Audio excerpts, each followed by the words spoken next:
Hey, all you cool cat and kittens. No, I'm just kidding. You can shoot me for that one. Seriously, I don't know where that came from.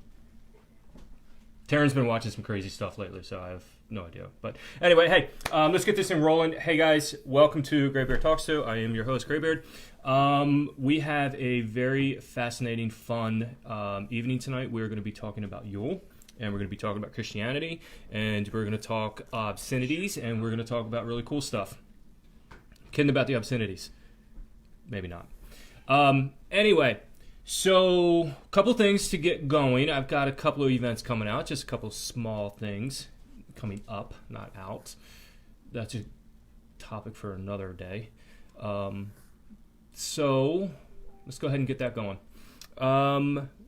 February 19th at the American Legion in Baltimore, Belgrove Road. We are doing a Viking game evening. It's a fun little get-together. We're going to have hors d'oeuvres. It's going to be $20 a head, I believe. And, yeah, we're going to play games. We are going to throw fish at one another. We are going to throw sticks at each other. The producer, my lovely bride, my lovely wife, Taryn, has this big, massive ball of foil that has things in it. We're going to play whatever that's called, because I stay away from that. We're also going to play bingo. So there's going to be a bunch of Vikings and barbarians playing bingo, which is really going to be interesting. But anyway, we're going to have a lot of other stuff. We are going to have food, like I said. It's not a formal dinner like I have generally done in the past. I want to kind of lighten things up, make things a little bit more fun. So that will be at the American Legion on Belgrove Road, February 19th. So getting back to what we're actually here to do tonight, we're actually going to talk about Yule, and we're going to talk about Christmas. And I'm already getting notes thrown at me saying, make sure you say hi. Hi. No. Make sure they say hi so we know that they're on. Okay. I tell you that every time. You do. We don't know that they're on. Right. So again, the producer that you hear in the background makes an excellent point. I don't know if you're on, or she doesn't know that if you're on if you don't say anything. So please drop a line, say hey, say hi, say F you, whatever you want to say. I really don't care. Let's get some hearts for Patties, and I said that purposefully with an S. You're going to be about to find out. And then I like angry faces, so let's see some angry faces for me. I will say this, Vitor, I'm sure you're probably on already, so hey. How you doing? Hope things are well. Okay, done being creepy. So let's get this thing going. So I do have a special guest tonight. I have a good friend of mine, Patrick, who is here, and he's going to talk about Yule. Hey! This is not the Patrick it's not Patrick. It's Patty with a double D. Yeah, go away. What? Go away. You're not. Go back home. You know, every time that guy comes into this country, this is what I have to put up with. Thank God, or all the gods, that there's a certain young lady that's taken a liking to him. Yeah, he's now her responsibility. No longer mine. So either awesome for her or I pity her. I'm not sure which one it is, but anyway. Actually, let's get a real guest in here tonight. Patrick, please. Come on in. Hey! Oh, yeah, before we get started, we actually have a studio audience. And the studio is my kitchen. Say hi, guys. Hey! One of them is my better half. Yes. Westhala, everybody. Which is hello. And it's also, the Westhal is where we get wassailing. It's the Old English word for hello, but you also have a similar one in Old Norse, which is Westhale. So, all right. Similar. All right, so as you can tell, this is going to be a great conversation already. So before we get into the Yule stuff, let's talk about some of the stuff we got around the table. So yes, we did some Yule crafts earlier today, so I thank all the ladies for doing that. Oh, and they weren't just all ladies. There was a very beautiful man that also made one of these earlier. So yeah, right. So anyway, we thank all of them for hooking this up. But also on the table we have a couple of books, and that's where you come in. So let's go ahead and let's discuss some of this stuff. So these are all books that I've written. We have the Everyday Old English book, which is literally a phrase book for Old English. It does take some modern words in there, so I had to kind of create some Old English words using a compounding system similar to modern German. We also have a similar one here, which is, this one's more inappropriate words. It's called Full Word and Foul Words. It's like basically an Old English dirty phrase book, so to speak. And then we have the Seven Worlds, which is basically a retelling of Germanic mythology, which includes a lot of Norse mythology, with an Anglo-Saxon names and Anglo-Saxon retellings. I also took from folklore, from fairy tales and things like that, and kind of made an amalgam book. So I have to know, is this your bestseller? All of the foul words, because I would buy that. Oh, this is the foul words? Yeah, okay, this one is one of our best sellers. I was going to say. We sell this one pretty solidly. This one's sort of new, so we kind of, we get that okay, but this one is definitely one of the more popular items because... So, from what I'm taking away from all of this, if you want to know what some really bad words were, this is the book, you got to go buy it. So where can they buy this? You can get all these on Amazon. So I have a company called Two's Arm, and we will give you the spelling for that. It's TIW''SARM. Two is actually the god two. The Norse name is Tyr. Two is also where we get Tuesday. So Tuesday's Tuesday. Two's Arm is our company, and you can find links to these on that page on Facebook. Fantastic. It's also on Instagram and whatnot. And if you draw your attention to the piece of jewelry right up front, that's something you made. Yes, I also do a lot of the chainmail. So at events like your event last year, and both the Viking Experiences and Vikings Con, I sell the chainmail jewelry. I made these as well. I've got instead of the Mjolnir for the Norse, I have the Anglo-Saxon version, which you can see is actually on the cover of that book. So very cool, very cool.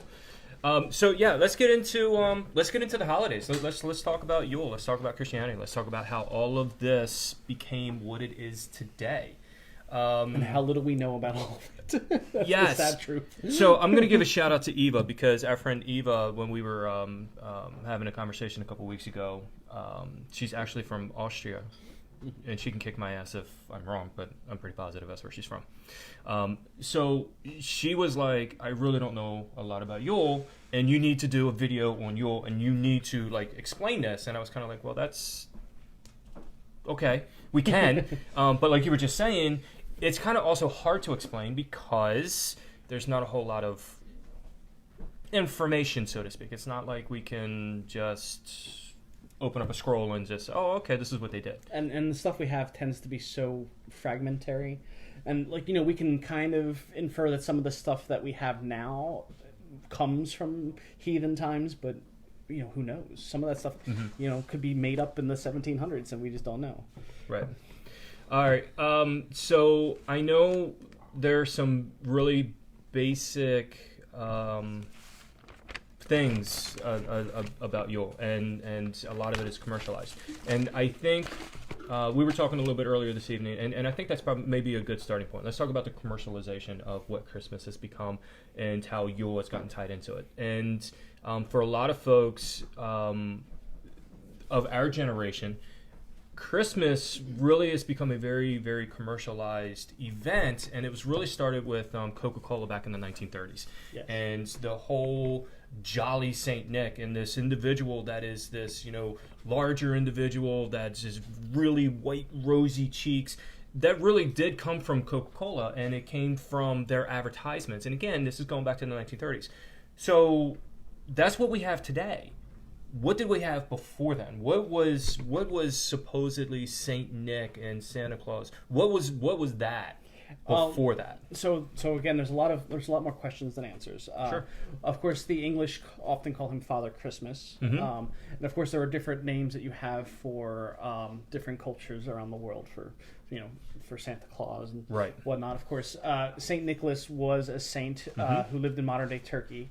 And he did a bunch of interesting things but he got associated with the holiday. I actually don't remember exactly how, but I know it was a. Obviously, it happened since we all associate him with it.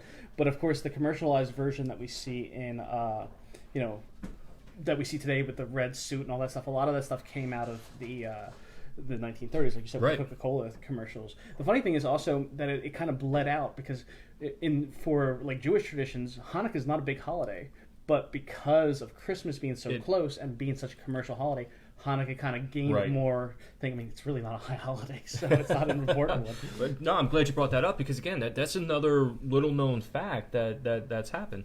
So, all right, let's travel a little bit further back in time, and let's go back into the 7th, 8th century, and the golden years of the Viking Age.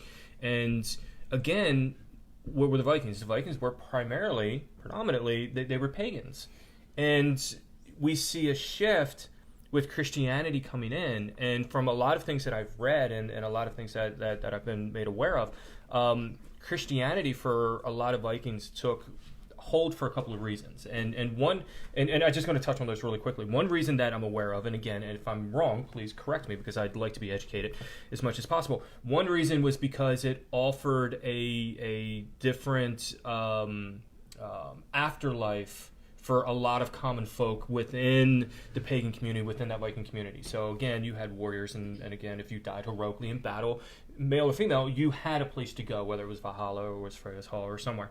Even the sick and dying had a place to go, but for that common everyday farmer that didn't really do much except for farm and produce, there wasn't much of an appeal for an afterlife. But then Christianity comes in and says, you know what, we got the beautiful place, it's an awesome place, this is where you're going to go. And a lot of people kind of took hold of that. So, there's a lot to unpack there, and there's a lot of theories about that. So one of the theories or hypotheses is that... I was going to say, let's pause there real quick before you get into that, and let's put that disclaimer, because we almost forgot the disclaimer that we talked about earlier. So what we're about to talk about is a lot of theory. It is a lot of... hypotheses. Yes. If you want to be the more scientific term, I suppose. Yes. Because, a lot of these things aren't proven. Some of these are based on scholarly perspectives or individual perspectives. One of the most common ones when it comes to Valhalla, or Valhall is the older name, was that it actually was not a strong part of Norse mythology. In fact, some people think it's actually a kenning, because Valhall actually means hall of the slain. Val is a root meaning slain. In fact, it's the same root in Valkyrie, which is Valkyria, which is chooser of the slain. So you get that slain root, and hall is just a hall. So the idea is that if you look at the description, it could actually be a battlefield. You have shields everywhere and things like that. So the idea is that Valhalla might not be necessarily where you want to end up. In fact, most people didn't want to go there. The theory is that, or the hypothesis is that when people are battling overseas, when they're out going on a Viking raid, they're not going to be able to be buried in their family hall. That's where you want to be buried. You want to be buried next to all your family. Right. So that's where that's in fact a theory that the name hell actually means a covering originally. So the idea is that just being buried, or like a burial mound, which of course we found burial mounds in England and in Scandinavia and all that stuff. So that that goes with that. The idea that Valhalla was created to have a place to go if you couldn't be buried with your family. That's a hypothesis. Of course, not everybody agrees with it. Of course, our description of Valhalla comes from Snorri, which is he's writing much later. We actually don't have a lot of mention of Valhalla in some of the other earlier texts, but it's interesting that it's an interesting hypothesis that kind of makes a little bit of sense if you think about it that way, because if you're a farmer, and the other thing was that the Valhalla is not really for the normal people, it's only for the elites. Right. It's only really for kings and nobles. Sure. But then again, that's where Christianity kind of comes in, and it picks up from there, and it gives somewhere, and it gives this place, and it gives something for the afterlife that's much more appealing for a lot of folks. But as Christianity really starts to take that foothold in the Viking community and the culture, you see this blending of the paganism and the Christianity at the same time, and that's kind of how we come up, and that's really how Yule is always associated with Christmas, and again, getting back to the topic of what we're discussing, that's really very interesting to have that happen, because again, for a lot of us who have wives and significant others and partners, they always say, happy life, happy wife. Yes. Or happy wife, happy life. Happy house, happy spouse. Yes, absolutely. So it's the same sort of thing. And I got a feeling that even that saying goes all the way back to that time, because, again, okay, you pick a partner, You want to make them happy. They're a different religion. So how do you melt? How do you commune together? And that's also another interesting thing when it comes to conversion. One of the things that they would try to do is convert wives or send Christian wives to marry heathen kings or to convert them, because the main thing is when it came so my perspective is more that conversion was actually more of a political action. Mind you, yes, there were individuals getting converted, but the real thing is you're aiming to convert the kings. To convert the kings will make all of the other people, all of their people convert. And that's why, like, even Iceland was kind of a weird case, because Iceland didn't really have a king, and they actually voted to convert in the year 1000. Like, it could have gone either way. Now, they also kind of said, like, you know, if you're still heathen, you can kind of like do your own thing. But like eventually, basically, they voted that everybody would become Christianized. So, like, again, in some ways, I'd say it's probably more of a political action than it was like a finding salvation. Now, these are the things that they were trying to like. Which was something else I was going to touch on. And again, it's a very deep rabbit hole, because again, you can look at it and say Christianity was really adopted as a form of control, because during that time you had a lot of blood feuds, and you know, you hurt me, we're going to hurt you, and it would just go back and forth, and families are killing each other off, and you really don't want to have that kind of society. So, and one of the big cases that we talk about, even with the dating for Yule, is Hakon the Good saga, and in that saga they talk about him changing Yule from the time it normally was to midwinter to what we consider the Christmas day, for at least for them at that time. So that was like another. He was kind of because he wasn't like super open about being Christian, but he was slowly kind of like preparing them for that. So political moves to help. You know, of course, later people were like, oh, these early Christians were trying to convert their neighbors. They're like, we should, you know, canonize them, or we should definitely praise them for their actions. But for us, you know, that also it's just, again, it's a political move to get people behind you. I know a lot of questions that we tend to get. One of them is, how long is Yule? So most sources should say that it's a 3-day festivals. I mean, it's also a symbol, and some sources also indicate that it might be a bloat or a sacrifice. There's a few sources that talk about the 3 days, and I think they say that most like the symbol stuff was really started on the first day. Some sources also talk about oaths and oaths being taken over a boar's tusks, or not tusks, whiskers. And that's in one of the sagas that talk about bringing a boar, and that's why they've some people have connected the Yule boar with Freyr, if you really want to do it the original way, but with Freyr, because he rides a boat, like he rides a boar, so like that's like an association with him, and so people have tried to make that connection in the past. Of course, there's other weird names, like one of the names for Odin is Yulnir, which is basically the Yule man. So, or like, yeah, the ruler of Yule. So, like, again, pretty obvious that he's connected. You know, the Yule Goat, which is another traditional Scandinavian thing, has been connected to Thor, because Thor's chariot is being pulled by goats. Okay, I was going to say let's brush on that, because again, there's a lot of things there. But let's talk about the goat, because you see the goat. We even have a goat on our tree. Yeah. And again, I don't think the symbolization of the goat really is explained for a lot of folks, and they're like, okay, why do you always see this straw goat for Christmas every year? What is this? You know, in fact, what's really interesting is my parents, being as Christian as they are, they actually have a straw goat. And it's just an ornament that gets put on the tree, but I know they really they don't know where it comes. They just like, oh, well, there's just a tradition. You just put it on here, and there are other traditions too. Because I was just reading about how in Sweden there's a tradition of going to your neighbors and trying to hide a goat somewhere in their house. It's like a prank. I wish we would have known that, because I think you just gave us. If my neighbor Chris is watching, he's going away for a week, and when they find it, they're supposed to do it to somebody else. Yes, like they're supposed to bring it. Like basically, we are bringing back. Look, I'm telling you guys right now, we're bringing back old traditions. Yeah, all right, this is going to happen. I don't know if this is still practiced in Sweden. It still might be, but that's something that I read about actually, fairly recently. Another thing is something called. Juleboking, I believe it is Juleboken. So Juleboker actually means Yule Goat. It's like a Yule buck, if you kind of like that. But the other thing with that is Juleboking is sort of like wassailing. Like you go to a house, you sing, and actually it's a little like trick or treating too, because they'll give you candy. Oh, nice! Like if you're supposed to get candy, and then or in some traditions you have to one person from that household has to join the group to go to the next house. So it's a little like Christmas caroling, which again could be connected. It's a little like Halloween, in some way. It's actually similar also to that Welsh tradition of the Mari Lwyn, which is Lwyd, I think, which also does something similar. We go to houses and you're singing back and forth and maybe taking food, or there's a lot of different traditions that I'm not as familiar with that Welsh one, but that's the interesting one with the skull of the horse. If you've ever seen that, Yeah, I have. Yeah. All right, so let's pause right there and let's do this, because again, we've actually opened up a lot. Yes, we have, and we're just really going on. So let me look at the producer. The dating problems. Yeah, I know, right? So let's go to the producer.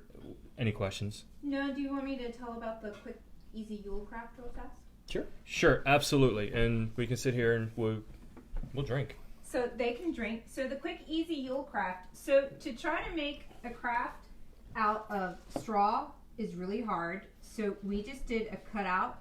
Can you see me? Nope. Okay. A cutout out of cardboard. And this one we just Anastasia wrapped it in burlap. And then put straw around it. Can I just add? Show that up. These are the Dublin colours, by the way. They're also navy colors. They're the Dublin colours. They're also navy colors. You know, this is the biggest issue that we have when he comes from, where he's from. And It's always... this one is just wrapped in yarn. These colours are I don't know, the crazy colours. These are crazy colours. Yes, they're crazy colors. There's like They match her So- sweater. If you guys notice Taryn's arm, you can probably see her sweater. They actually match her sweater. And Yule goats actually are commonly done with a red color around it. So There you go, yeah. So, I mean, it's really easy. As the studio audience just kicks the bottle back and goes straight up like, F you, man. Yeah. So That was it's not a really nice easy. look. You don't have to do it with straw. We just did it with yarn and cardboard. So right now, no questions currently. So you guys can keep chatting away. What about the reindeer? Why is I asked you What, a question. what about the reindeer? Yes. Seth has a question. The beautiful man in the studio Seth, audience what's the has a question. What's the question? What about the reindeer? Why they're 8 and? What question? What about Is the there 8 or is there 9? We don't count Rudolph. Yeah, Rudolph is kind of It's like a... Pluto. Pluto's not a planet. Hold on, you. Well, the difference is Pluto is old. Rudolph is new. Oh, wait, you want to discriminate in Rudolph? Yes, we are. Well, Yes, we are. So they're... Okay. Anyway, to answer the question. The question is, Why is there 8? why is there 8 reindeer? So the hypothesis, again, I haven't seen anything that correlates this entirely, is that the 8 reindeer represent Sleipnir, the horse of Odin who had 8 feet, which is it's Loki's child. Yes. Which is another whole fun Oh, story. that in is a itself. fantastic story. It is. We It is, love that story. It's one of my favorite stories. Yeah, that one ours too. and Thor's cross-dressing adventure. Yes. So those 2 stories, believe it or not, what it are was. stories that I actually tell my kids. Yeah.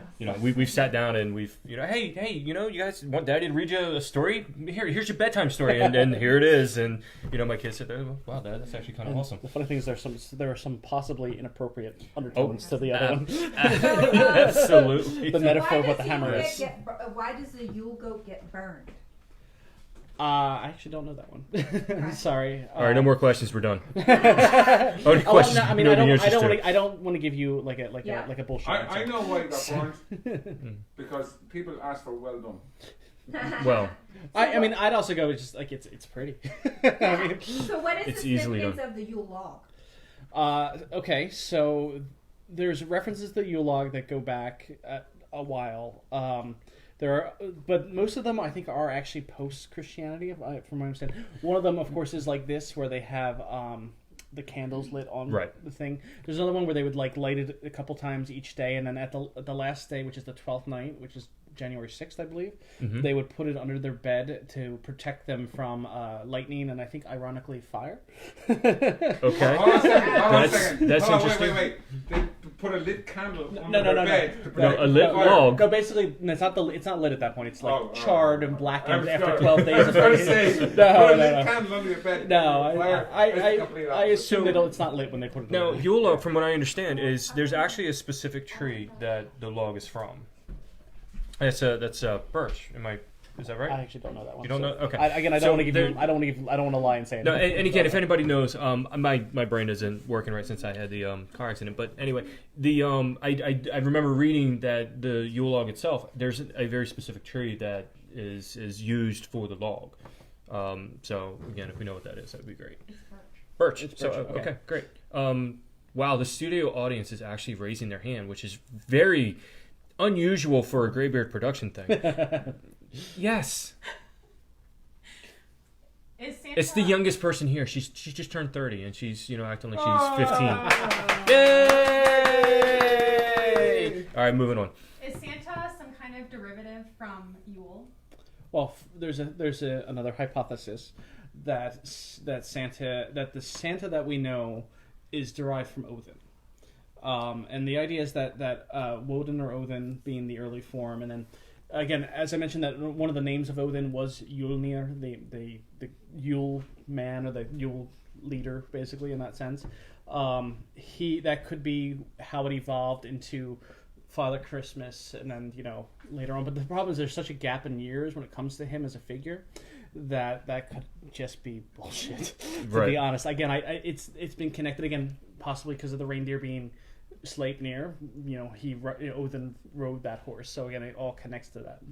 But even like what I mentioned with the Yule Goat, that that could be connected to Thor, or the Yule Boar, which again also could be related to the Christmas ham.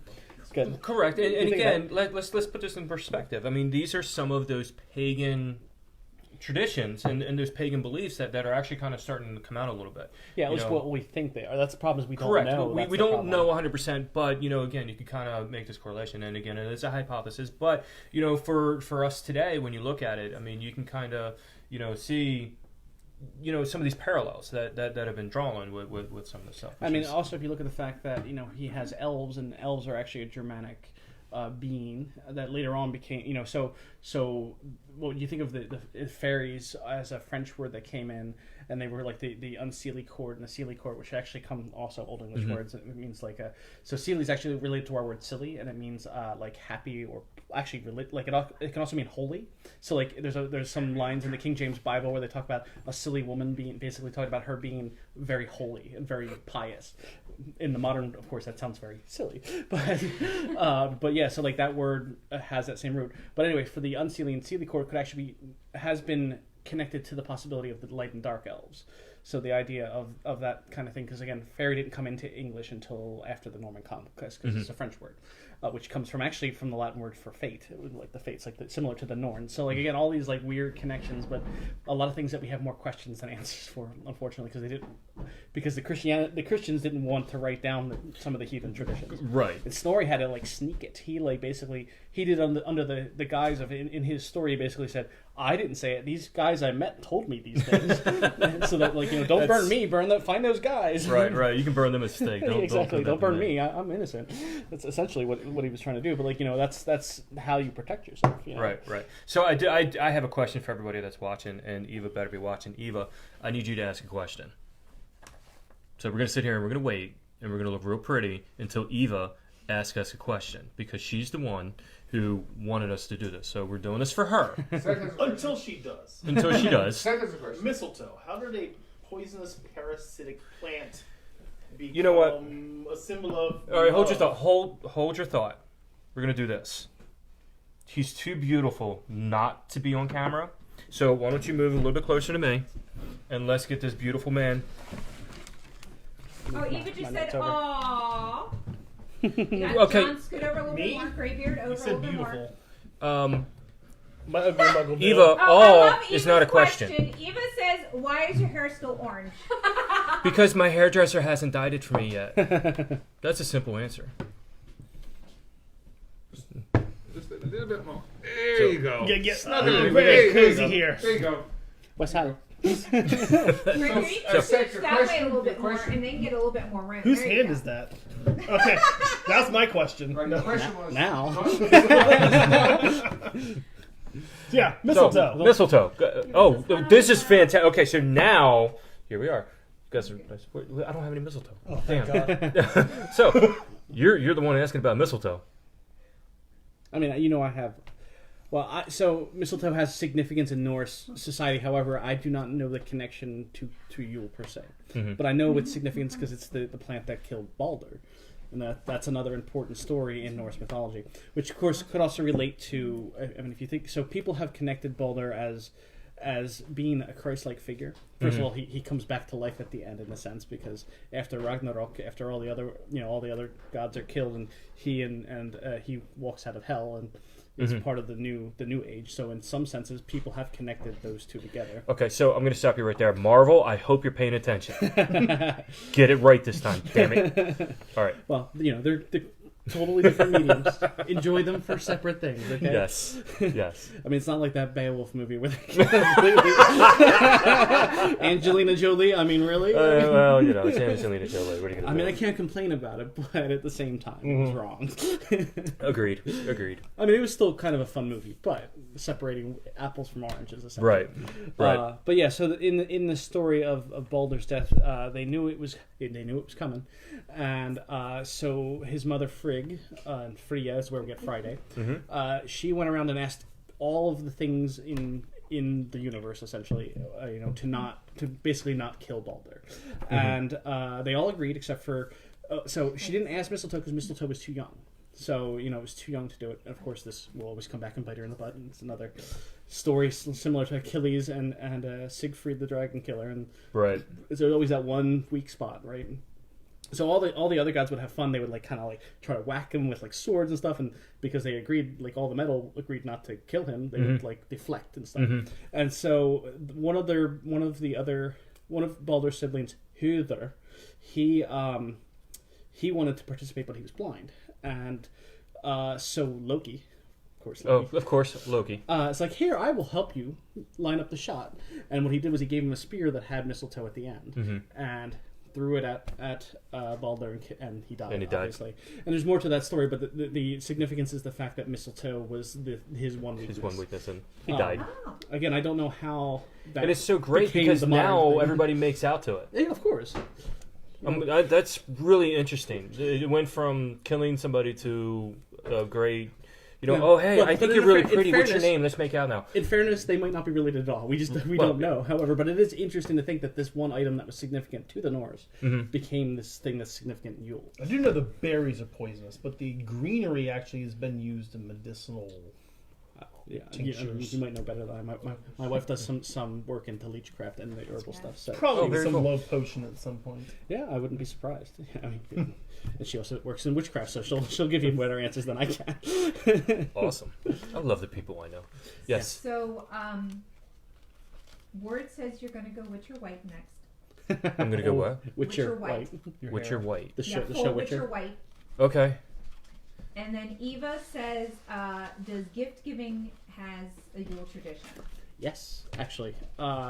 Good question. That is a good question. Yep. So there is we can call him a keyboard scholar. His name is Robert Sass. He's very well researched, but he's not an academic per se. Can I pause you real quick, because there's something that I do that we didn't mention. You did mention that you wrote the books and everything, but did you mention that you're a archaeologist?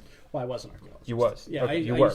Hey, that's perfect English. She was an archaeologist, guys. This is fantastic. I got an English guy here that writes English books, but we're going to talk, Anyway.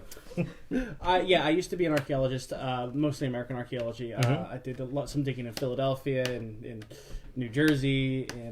So my point is, he's a really smart guy. Well, I try to be.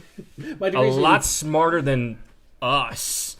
But we're just saying. I mean, my degree's in linguistics, just like you, right? So, Wait, I got to interrupt real fast. I'm so sorry.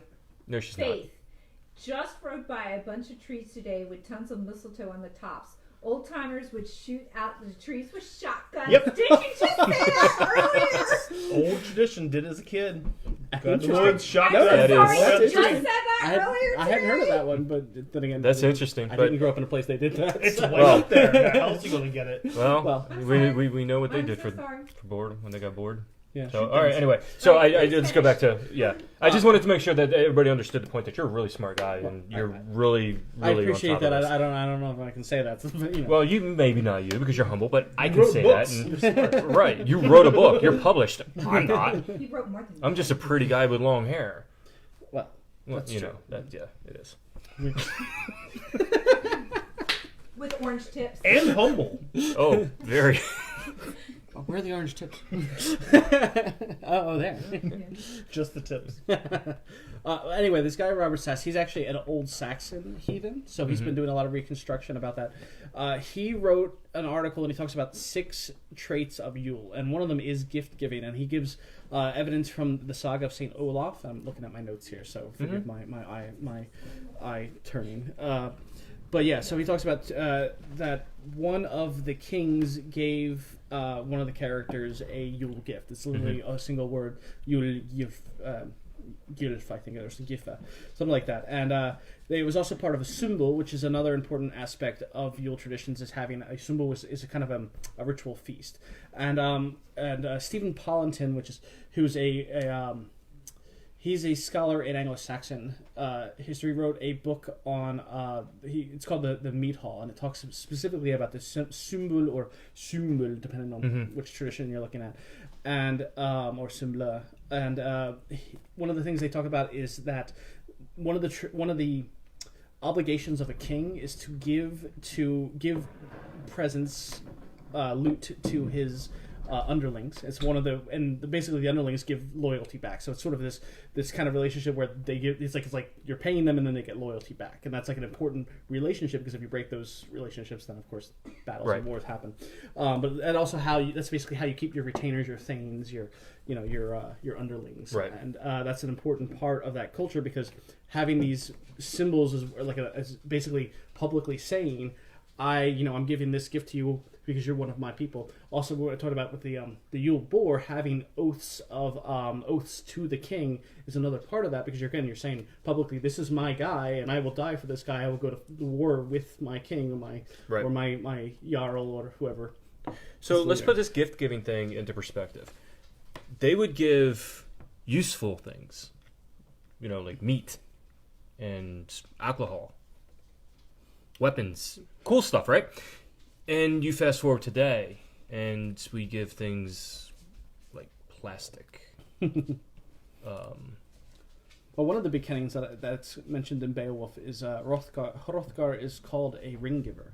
Is one of the big things, because one of the things they have the rings here, and so that is actually an important kenning. So for us, that kenning doesn't mean anything. A ring giver doesn't mean anything. Right. But to them, that meant literally a lord or somebody who was in that higher position, giving something to their underlings to keep their loyalty. It's really interesting you say that, because that's a whole nother can of worms that you can open out. Because again, in the TV show, Vikings they have their torques, and they give those, but they're always here. But then you do see in other areas that you do have the arm rings, and it's actually worn up top, and it's not on the forearm or the wrist. It's actually up top, and a lot of people don't understand that. And there is a difference. There's a legit difference about it, and it's a real thing. And there are other references to giving rings. There's a Battle of Malden, which is a shorter Old English poem, and there's a part where it's actually one of the earliest cases of using the word Viking in text. And they talk about how the Viking army was attacking the heathen. The Old English word for Viking was Viking, which is probably also how Viking was pronounced in Old English. I mean, in Old Norse as well. Right. Viking, but so the Viking army was saying, "Give us rings, or we will attack you." And the Anglo-Saxon Elderman was basically like, nah. It was also it's an interesting thing about battle tactics, because technically the Anglo-Saxons had a advantage, because the Vikings had to come ashore, and the Anglo-Saxons could have just slaughtered them before they got a chance to, but instead they let them land, and the Anglo-Saxons lost that battle because of that. And that's an interesting thing about battle. That makes a lot of sense why my wife is the way she is. I'm just saying. Anyway, I didn't say it. I didn't say it. Oh man, it shows. Just polite battles. Although I did marry a Saxon, so she's got something going for her, because she's the one I chose.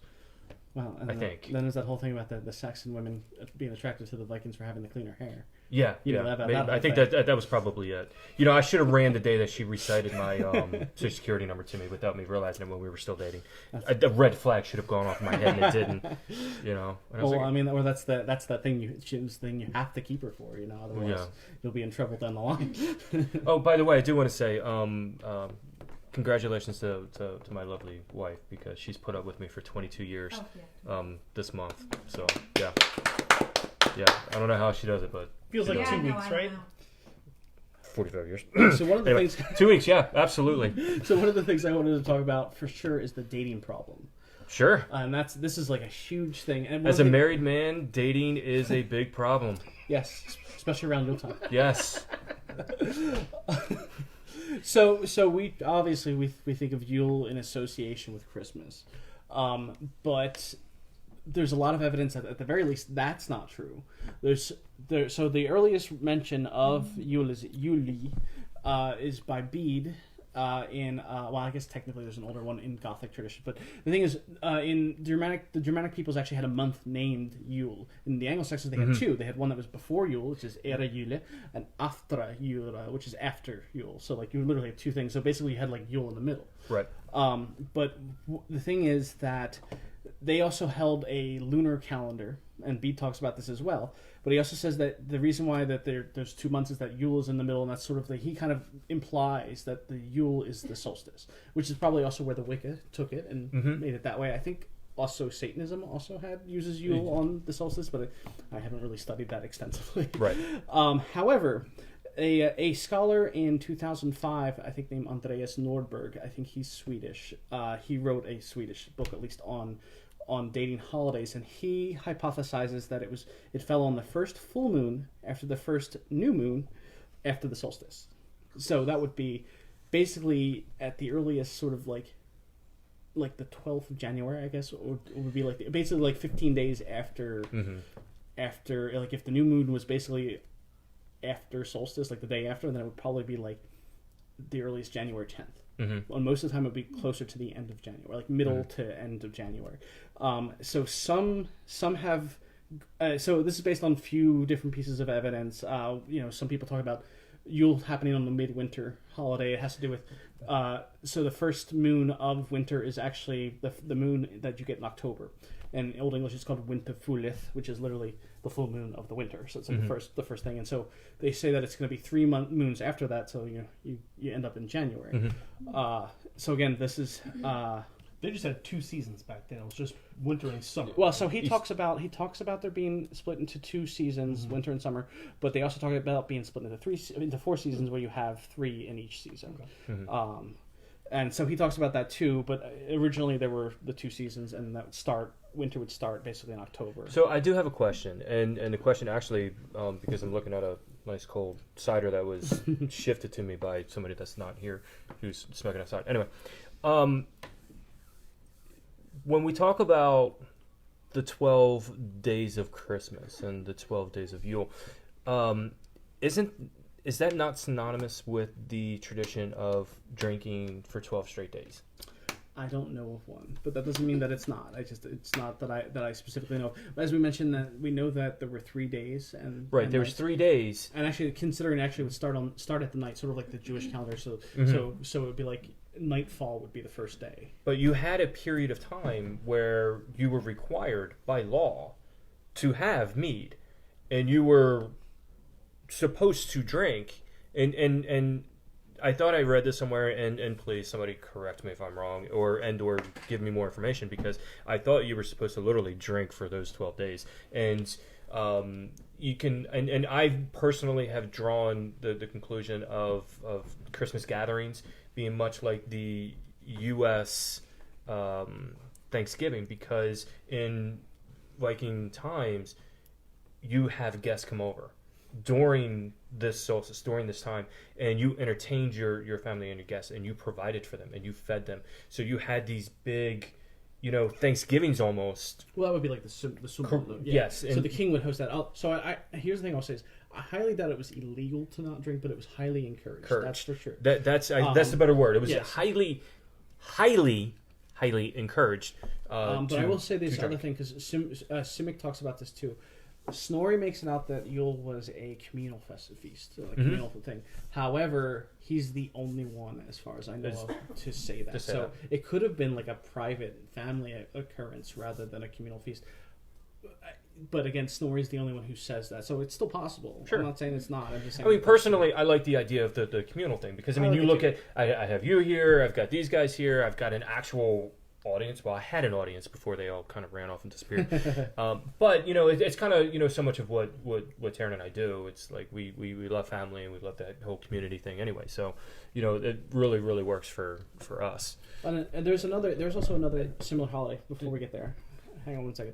There's a holiday called Modranicht. This one's mentioned by Bede. As far as we know, it might only be an Anglo-Saxon holiday, or it might just not be mentioned in the Norse, traditions. Basically, means the Night of the Mothers, and it's been connected to the Matrones cults in Germany or in Rome. Some have connected to Celtic traditions as well. It's believed that was a midwinter sacrifice. It also could be related to the Disting, which is a thing to the goddesses. The Disir are a set of goddesses who were revered by the Norse, and that was a bloat or tradition, but that also could be months away. So it could have been one that moved, depending on the culture. There's a lot of questions because it's only mentioned by one person in one time, and it just says that the Night of the Mothers. So do we want to explain what a bloat is for some folks? Yes, sure. you do. Okay. I thought, but before we explain what a bloat is, you had a question. We did have a question from our audience. So I know that Krampus is more of a German tradition, but I was wondering if there is any derivatization from Yuletide to Krampus, and also what kind of Yuletide activities are there for children? Well, we can start with the Krampus one. The children one I can't answer as much, but the children should drink mead. They probably did. I mean, they probably did. Yeah. Right. But the Krampus one is actually interesting because I'm not saying that this is certain, but based on reading the stuff about the Yule Goat, it could be related to that, hypothetically, because there are some mentions of having a Yule Goat as part of Santa's grouping, because in the Germanic traditions there are also a whole bunch of other people, including a racist character, but we won't talk about him. Yes, him. Exactly. But he had a whole entourage of people that went around, Belsnickel, I think was one of them, or I think he's one of them. But yeah, so there's a bunch of different ones, and in the Swedish one, it sounded like Yule Goat was one of them, and he was going around, and it sounded like he did some similar stuff to Krampus, at least when it comes to what he looks like aesthetically. Think about how often the goat is symbolized with the devil, and how those two are connected. And Krampus also kind of looks like a goat. They give him kind of a goat face. He often has hooves and has that kind of aesthetic. So it's possible that they're related. I haven't seen anything definitive, and the only thing I saw in Wikipedia is that they were connected by articles, but they didn't actually say that they were related. So I can't promise it, but it did seem kind of possible to me. Mm-hmm. So okay, cool. Drink more. Do you need more? No, he just got He does. No. Seth does. I have plenty. I only have a little bit, so you can get some Yes, more. he does. So we do need more. So I was saying something before we got into that. Bloat, yeah. Bloat. Yeah, thank you. I totally forgot. So yeah, let's talk about bloat, what a bloat is, and why it's done, how it's done. Well, not necessarily how it's done, but that can get a little gory for some folks with weak constitutions. I mean, bloat in the simplest translation is sacrifice. Right. Sacrifice in this case, just like any other, a lot of other traditions with sacrifice, is you would eat it. I mean, you don't waste the meat. You don't kill it, and just like the Greeks and the Romans, when they had sacrifices, they would also. I mean, at least a large amount of them, they would cook them and then they would eat them. It'd be part of the thing. So you're sacrificing it to a god. At the same time, you're consuming it, so you're not wasting it, because waste is bad. Right. It's possible that bloat might be related to the word for blood. Mm-hmm. It's not guaranteed, because there's been different German bloat, yeah. Blood and bloda. In fact, in Old English, there is a month that is bloda month, or bloat month, but I forget which one it is. It might be November. Cheers. Cheers. Salud. Skull. Cilantro. Because the Irishman is here, we say cilantro. Slancha. Cilantro. No, fucking slancha. Cilantro. So there was a question about the 12 days. Is there actually 12 days of Yule, like the song 12 Days of Christmas? So, according to the sources that I have, there's only 3. But again, if the Anglo-Saxon date went by beads thing, if it was on the solstice, those 3 days would be followed by the Modernicht, which could also be a bloat. So that one's probably less of a celebration and more of a sober affair that might be a bloat, more of a sacrifice to, and honoring female deities probably. Right, which, again, as all men like to do, we like to honor our female deities. Especially and our mothers. It's Mother's Night. Absolutely. And we also like to drink a lot. So with that being said... Skål. Skål. Skål. All right, come on, Irishman, get in here. Yeah. Fuck you. Don't get me kicked off Facebook. We're just starting. So, all right. So we got about 10 minutes left. Let's go ahead and let's see if there's any more questions. Anybody, please throw out some questions, comments, concerns, anything. Let's go have some fun because this has been a very educational and lecturous type of interview, which is not an insult. It is certainly not that because it has been very good. I try to have fun facts. Not yes, not and well, facts. I mean, it's a lot of well, like we were talking about before, we were going to open up a whole can of worms. Oh yeah, and there are so many to go down. So it's so much that we don't know. That's the problem, is that we actually know less than we know. So when somebody as beautiful as my hairdresser Eva says, "Hey, what's Yule?" and we look at her and say, "How much time you got?" It's one of those things that you're absolutely right. There's just not a lot of information. Yeah, it's unfortunate because I remember a lot of our texts are coming from Christians were written during the Christian period. Right. I mean, all of our Norse sagas are written after the heathen period. And the most stuff passed along, but right. And I think so much of it, because it has been passed along, it's so interesting that it's such a fabric of what Christmas is. Mm-hmm. I mean, it really, really is. I mean, you can't listen to a Christmas song without having Yule mentioned at some point. Again, you can go onto Netflix and on Christmas Day, they have the Yule log burning in a thing. I'm doing this on purpose because you see what's going on there. Mm-hmm. She's got something in her hands and she's getting aggravated. Oh, hey, babe. Go ahead. No, just some of the crafts we made. You can dry fruit. So this is a orange. We did oranges. Back here made garland out of oranges, limes, and grapefruit. So you just cut the fruit into thin slices. Limes bake them in the oven at about 170. Limes take 2 to 3 hours. Oranges take 3 to 4 hours. Grapefruit take about 5 to 6 hours. Halfway through, really nice. Oh, it smells so good. Halfway through, flip them over, put them on parchment paper, and it just slowly dries them. Seth made this one. We just used some beads. Hang on one second, babe. Anastasia, love, stop raising your hand. Come sit on his lap and ask your question. Yeah, I'm just asking questions. And yes, you are. Please come around. Anastasia as well. Yes. Next 5 minutes. Yeah. Anastasia. Here's another one. It's just a tree a birthday ornament. girl, by the way. Cranberries on it. That's all. And that's all we did. Just used stuff from nature and just decorated pine cones, holly, and that's all we did. Squeeze all right, in. now she's good. Squeeze in. Did you have a question? Do you have a question? No, I'm not coming. No, there were questions. Oh wait, you don't have a question? No, I was going to read a question. Oh, okay. Sure. So how about the Christmas tree? It started in Norse mythology, not Christianity, right? I can't say for certain. Again, honestly. This is another one of those hypotheses, but a lot of what I've read is it started really in Norse mythology. But again, you really can't say that for 100% certainty because, as you were saying earlier, it wasn't written. It wasn't written. They didn't write anything. But I will say this: there is a very common tradition in all Germanic heathenism, not just Norse, of worshiping trees and having tree areas of like ritual altar areas. In fact, that's the big story about the Saxons when Charlemagne was waging his war against the Saxons and how they cut down the Irminsul, which is so you have Yggdrasil, which is Yggdrasil is the world tree. The world tree, right? But the same root is Irminsul, which is the great. It's also like the great pillar tree, and it's that was one of the big attacks on their religion was to cut down their tree.